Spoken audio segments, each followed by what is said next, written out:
And here we get to possibly the most controversial thing about Halo Infinite's multiplayer, the cosmetics and the Battle Pass. Now before the game came out, 343 were hyping up the Battle Pass, how it will never run out, therefore getting rid of FOMO, how it is all completely earnable in-game and that people won't be able to buy stuff, everything has to be earned in-game by playing. And they also talked about how this will be the best and most expansive armour customization in the history of all the Halo games, and they were right. Sort of. Halo Infinite's customization is both the best and the worst in the franchise. It gives us both the most options and the least options. Let me explain. The options you have to customize your Spartan are indeed the most expansive ever. Helmet, visor colour, helmet attachments, chest, shoulders, knee pads, gloves, wrists, etc, etc. So many options and armour pieces to unlock and choose from. But the thing that is holding it back is the armour core system. Now before the game was to be released, they had mentioned the armour core system in passing, never really going into great detail, and even when they did somewhat explain it, the community never really grasped how it worked or how awful it would be. Essentially, in Halo Infinite, you can choose different armour cores. Currently we have access to 3, the Mark V, the Mark VII, and the Yoroi, which is the crazy samurai looking one. These cores act as the base armour for you to build upon your Spartan and dictates what attachments you can equip to them. So you could see a cool helmet you want and think to yourself, oh, I'll pair that with this armour coating and this chest piece. Nope, you better check what core that helmet is for, because you cannot mix and match pieces if they belong to a different armour core. My favourite armour coating from the beta was the Caraba Scirocco, which is a Mark VII coating, but my Spartan is currently wearing the Mark V core simply because it has all the reach armour that I want. But I can't equip the Caraba Scirocco because we can't mix and match. This is frustrating because we were told that we can make our Spartans look however we want, and that is simply not true. I wanted to wear some of the samurai stuff with my Mark V armour, but nope, you can't do that. It's all or nothing. You either go full samurai or no samurai. It's further annoying since people have quickly noticed that if you are paired with bots on your team, they can have cross-core armour customization, giving us a glimpse of what could be possible, and that's just annoying. Another thing that is annoying is the armour kits. Now these kits are basically full sets based on the members of Noble Team, and are so far the only way to truly get their full look since not all of the armour pieces are in the game. But you cannot customise these kits whatsoever. So if you ever wondered what Carter would look like with a different colour, sorry, can't do that. If you try to change the armour coating, it just reverts you back to your normal Mark V Spartan look.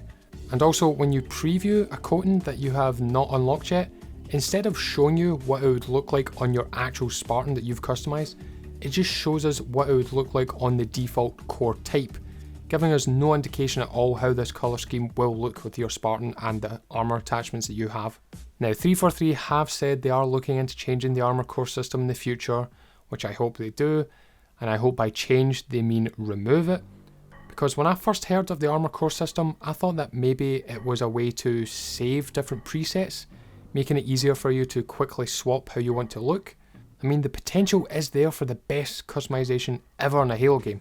It's just stuck behind some stupid design decisions that I hope get reversed soon.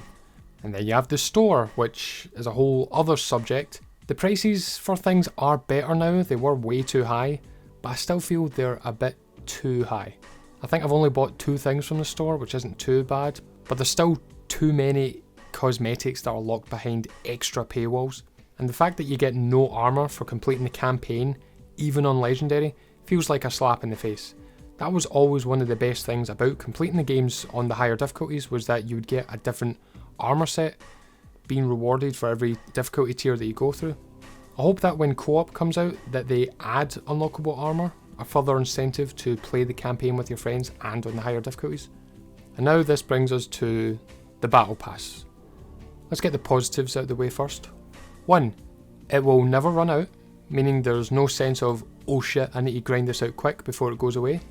Great, I wish more games would do this. 2. It costs the exact same amount of XP to go up every level as you progress, meaning that the amount of XP you need to get from rank 6 to 7 will be the same amount of XP you need to get from rank 68 to 69. Again, great. A lot of the times games will gradually up the amount of XP needed to rank up as you progress as a way of making the battle pass last longer, and I'm glad 343 have sort of went against the grain on this. Okay, now the negatives.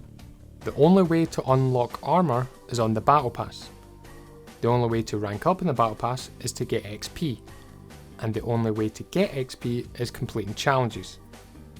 Now these challenges have been a problem for the community ever since they announced them. We told them all the problems that we could see that it would bring to the game, but they just didn't listen. So every week you get 21 challenges that have different objectives and gift different amounts of XP upon completion. These challenges can be anything from super easy ones like get 10 kills, to stupidly annoying and specific ones like get 3 killjoys or get 10 kills with the disruptor. But there are daily challenges that you can do that were added later after we made such a noise about it, and these are simply play a game and you'll get rewarded some XP. But these daily challenges diminish the amount of XP that you get the more you complete them. So for the first game that you complete, you get 300 XP, and then the game after that you get 200 XP, and then the games after that you get 100 XP, etc, etc. So yes, you don't have to do all the challenges to rank up if you don't want to, but it just means you'll be ranking up at a slower rate compared to everyone else. These challenges really do feel mandatory and not optional, and that's what challenges should be, optional.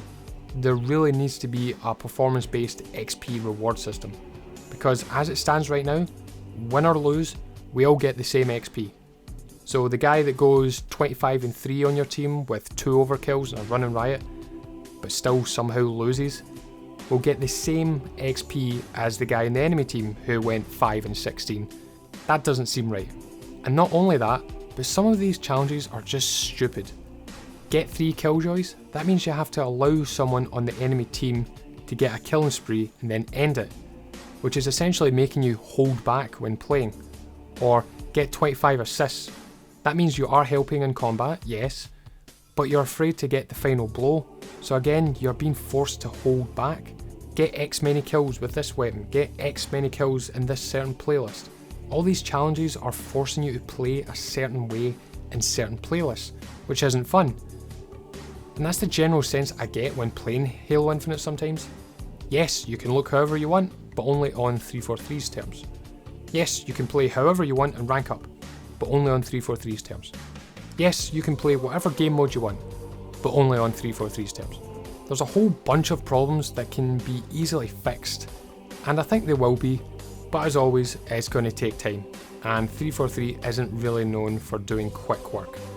So it looks like we'll be playing the waiting game again for a while, and like I've been saying for a while, these live service games are never good until the first big expansion 1 year later that usually fixes everything and adds in what should have been there at launch. Destiny did it twice, The Division did it, Anthem never even made it to 1 year, but Halo will. We just need to have patience and wait for them to finish this game. Patience and a miracle, because this is 343 we're talking about here. They have a decade of fuck-ups behind them, and just because they released half a game that is pretty good, doesn't excuse them of past blunders. As always with 343, I'm cautiously optimistic. But how do you feel? Let me know. Do you have hope that this game will be the greatest Halo ever, or do you think it's going to flounder? Personally, I think it's going to be great. Despite all these concerns that I've had with Arena and Big Team and the customization, you can see that all the good points are there. The stars just need to align to make this game perfect. And it's going to take a while. But yeah, let me know what you feel. And thanks for watching, and I'll see you next time. Bye bye.